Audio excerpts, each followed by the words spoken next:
नमस्कार मित्रांनो, लक्ष्मीच्या पावलांनी ह्या मालिकेच्या आजच्या भागामध्ये आपण पाहणार आहोत. कला रिक्षामध्ये बसते आणि पुरावे शोधायला निघते बाहेर आणि अद्वैतला मेसेज करत असते की मी पुरावे शोधायला निघाले आहे आणि आता पुरावे घेऊनच येईल घरी. तोपर्यंत तू घरच्यांना सांभाळ. अद्वैत आणि आबा बोलत असतात तेवढ्यात अद्वैतला मेसेज येतो आणि अद्वैत मेसेज बघतो. दुसरीकडे खरेंच्या घरी साखरपुडा चालू असतो.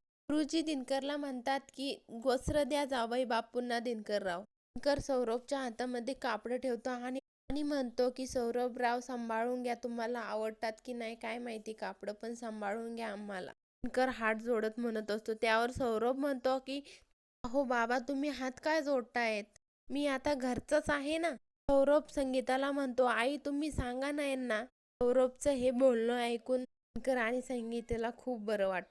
संगीता मनातच म्हणत असते की माझ्या नयनाचं नशीब चांगलं म्हणून इतका चांगला नवरा मिळाला. ती म्हणत असते की आई अंबाबाई माझ्या नयनाचं सगळं चांगलं होऊ दे.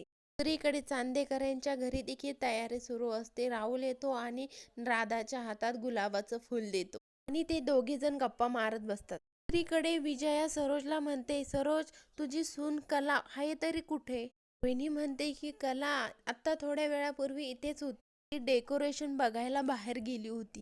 थांबा मी अद्वैतलाच विचारते कुठे गेली ती. तेवढ्यात रजनी येते आणि सरोजला म्हणते की गुरुजींनी सर्वांना पुढे बोलावलं आहे आणि सगळेजण पुढे जातात. दुसरीकडे कला रिक्षावाल्याला म्हणत असते की दादा लवकर चला, मला थोडी घाई आहे. दुसरीकडे खरेंच्या घरी गुरुजी म्हणतात की विधी संपन्न झाला आहे, अंगठ्यांची पूजा करायची आहे, नवऱ्या मुलीला बोलून आणा. संगीता नयनाला बोलायला जाते. ती नयनाला म्हणते नयना खूप गोड दिसतेस तू आणि काय ग चेहरा कशा पायी पाडला तू. ग आज तुझा दिवस आहे आणि देवाच्या कृपेने सगळं चांगलं होत आहे. सौरभ रावांसारखा समजूतदार नवरा भेटला तुला. हे सगळं अंबाबाईच्या कृपेने झालं आहे. आणि संगीता तिला बाहेर घेऊन जाते. दुसरीकडे चांदेकरांच्या घरात गुरुजी आबांना विचारतात की आबा पूजेला सुरुवात करायची का? आबा म्हणतात हो हो लगेच करा. गुरुजी नवऱ्या मुलीला पाटावर बसायला सांगतात. दुसरीकडे खरेंच्या घरी गुरुजी म्हणतात की आता चला, नवऱ्या मुलाने नवरीला अंगठी घालायची. सौरभ अंगठी काढतो आणि नयनाच्या हातात घालायला जातो. तेवढ्यात नयनाला चक्कर येते आणि ती खाली पडते. बघून सगळ्यांना टेन्शन येतं.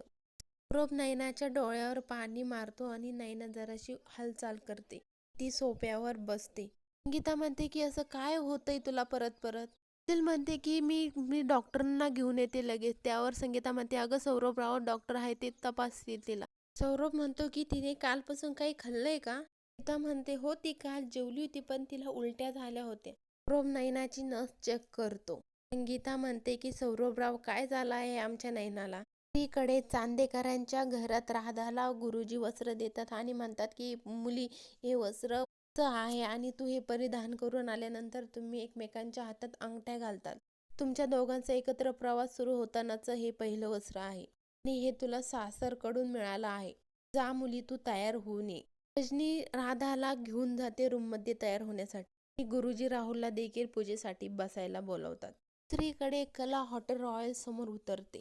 मनातच म्हणत असते की इथे मला नक्की काही ना काहीतरी मिळेल आणि कला आतमध्ये जायला शिरते. दुसरीकडे दिनकर सौरभला म्हणतो सौरभराव काय झालं आहे आमच्या नयनाला, तुम्ही बोलत का नाही, काही गंभीर असेल तर सांगा, माझ्या जीवाला घोर लागला आहे. सौरभ म्हणतो की काका नयना प्रेग्नेंट आहे. हे ऐकून सगळ्यांच्या पायाखालची जमीनच सरकते. सगळ्यांना खूप मोठा धक्का बसतो. दुसरीकडे चांदेकरांच्या घरात रोहिणी म्हणत असते की माझा राहुल किती क्यूट दिसतो आणि जेव्हा राधा तयार होऊन येईल ना त्यांची जोडी खूप क्यूट दिसेल. आता मेड फॉर इच अदर असेल यांची जोडी. अख्ख्या कोल्हापुरात यांच्या जोडीची चर्चा होईल, हो की नाही रजनी. त्यावर रजनी म्हणते हो. ती म्हणते की माझा राहुल हायच नशीबवान. मनातच म्हणत असतो की आता राधा आणि माझा साखरपुडा झाला की मग नयनाचा पत्ता कट. नयना माझं काही एक बिघडू शकत नाही. मग कलाने अगदी माझंच सांगितलं होतं की साखरपुड्याच्या आत ती मला एक्सपोज करेल म्हणून, पण तिने पंगा ह्या राहुल बरोबर घेतलाय. विसरली ती. नी राहुलला अडकवणे एवढं सोपं नाही. दुसरीकडे हॉटेलच्या मॅनेजरला कला जाऊन भेटते आणि म्हणते की माझं तुमच्याकडे खूप महत्त्वाचं काम आहे. मॅनेजर म्हणतात की आमच्याकडून जे शक्य आहे ती नक्की मदत करू आम्ही तुम्हाला. कला त्यांना म्हणते की मला गेल्या महिन्याचं 15 तारखेचं CCTV फुटेज बघायचं होतं. त्यावर ते मॅनेजर म्हणतात, सॉरी मॅडम, आम्ही असं कोणालाही दाखवू शकत नाही सीसीटीव्ही फुटेज. कला म्हणते की मला माहिती आहे, पण मला हे फुटेज बघणं खूप महत्त्वाचं आहे. त्यावर ते मॅनेजर म्हणतात की सॉरी मॅम, तरीही मी तुम्हाला दाखवू शकत नाही. तुमच्या हॉटेलच्या कस्टमरच्या प्रायव्हसीचा प्रश्न आहे हा, आणि तुम्हाला फुटेज दाखवलं तर माझा जॉब जाईल.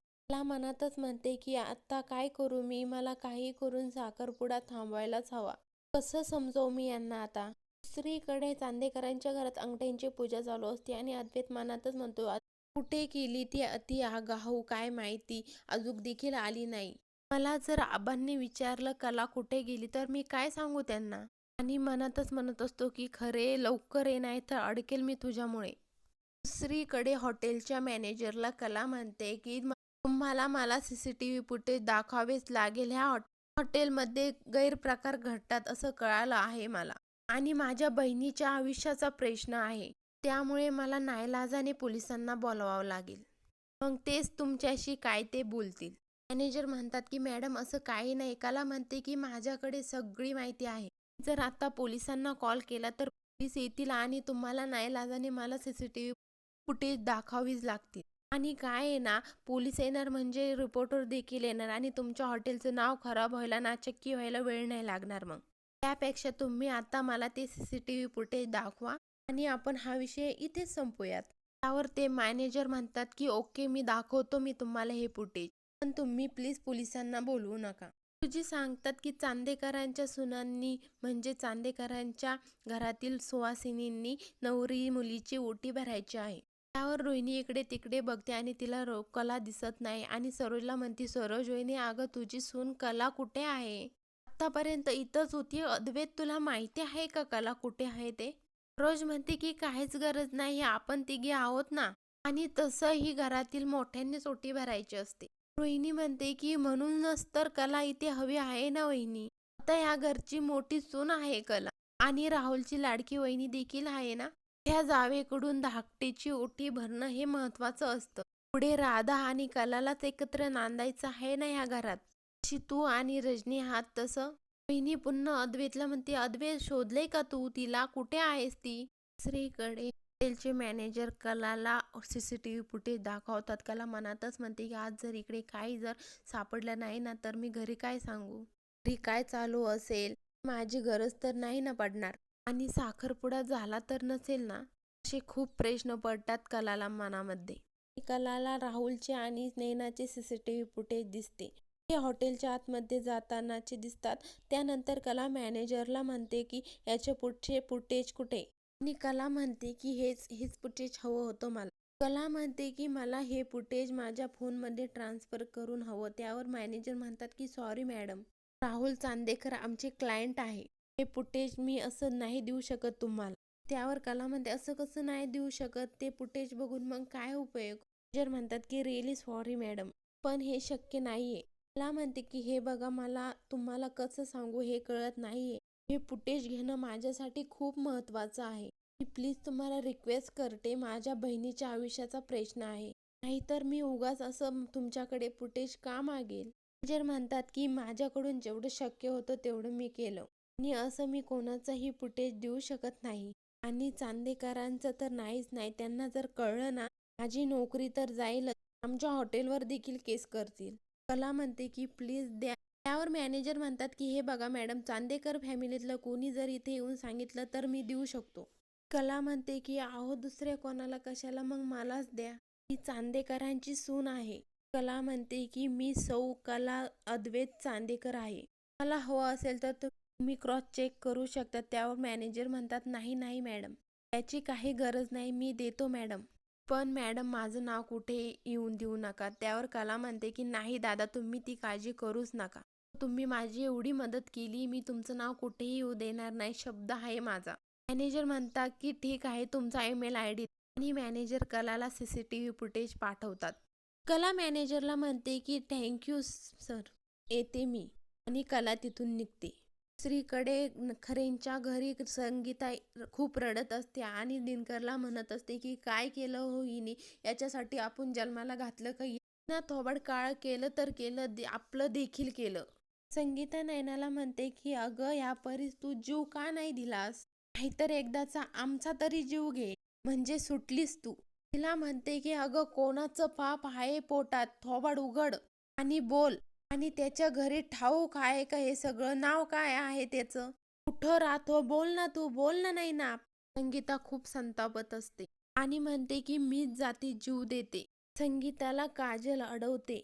दुसरीकडे सरोज राधाची ओटी भरत असते. तेवढ्यात आबा अद्वैतला म्हणतात की अद्वैत, अरे सुनबाई कुठे आहे? ओटी भरायच्या वेळेस तरी ती हवी होती इथे. अरे तुमच्या पिढीची ती मोठी सून आहे. अद्वैत म्हणतो की ती केटरर्सची बोलते, हे कार्यक्रम संपल्यानंतर जेवणाचा कार्यक्रम आहे ना, त्यामुळे ती तिथली व्यवस्था बघते आहे. आबा म्हणतात की अरे वा, जे सरोज आणि रजनीवाणी प्रत्येक जबाबदारी पुढे होऊन घेत आहे. तेवढ्यात अद्वैतला कलाचा कॉल येतो आणि अद्वैत साईडला होतो आणि म्हणतो कुठे आहेस तू? इथे सगळेजण तुला विचारतायत. सगळ्यांच्या प्रश्नाची काय उत्तरे द्यायची आहे? कला म्हणते की झालं का तुझं? बोलू का मी आता? कला म्हणते की तू बोलायचं थांबला तरच मी प्रश्नांची उत्तर देईन. त्यावर अद्वैत म्हणतो की तू आता काही बोलू नको, तू लवकर घरी ये. कला म्हणते की हो, मी घरीच यायला निघाली आहे, मी वाटेतच आहे आणि मला पुरावे देखील मिळाले आहे. हे बघ, तोपर्यंत तिकडे साखरपुडा थांबव. मी तुला बाकीचं सगळं घरी आल्यानंतर सांगते. हे बघ, तू आत्ता तिथे साखरपुडा होऊ देऊ नकोस. अद्वैत म्हणतो की ठीक आहे, तू लवकर घरी ये. अद्वैत मनातच म्हणतो की आता कसं थांबवू मी साखरपुडा? आयुष्यात असे स्टंट केलेले नाहीये. पुढील भागात आपण बघणार आहोत की राहुल आणि राधा एकमेकांना अंगठ्या घालत असतात. तितक्यात कला येते आणि म्हणते थांबव हा साखरपुडा. आणि कला म्हणते की माझ्या नयनाताईला राहुलने फसवला आहे. आणि लगेच सरोज म्हणते की माझा तुझ्या खोटारड्या फॅमिलीवर विश्वास नाहीये. त्यानंतर कला सर्वांना सीसीटीव्ही फुटेज दाखवत. त्यानंतर कला म्हणते की इतकंच नाही तर राहुलमुळे नयनाताई प्रेग्नेंट. हे ऐकून सगळ्यांना धक्का बसतो. पुढील भागाच्या डेली अपडेट पाहण्यासाठी शिवानी मराठी चॅनलला सबस्क्राईब करा, लाईक करा, शेअर करा. धन्यवाद.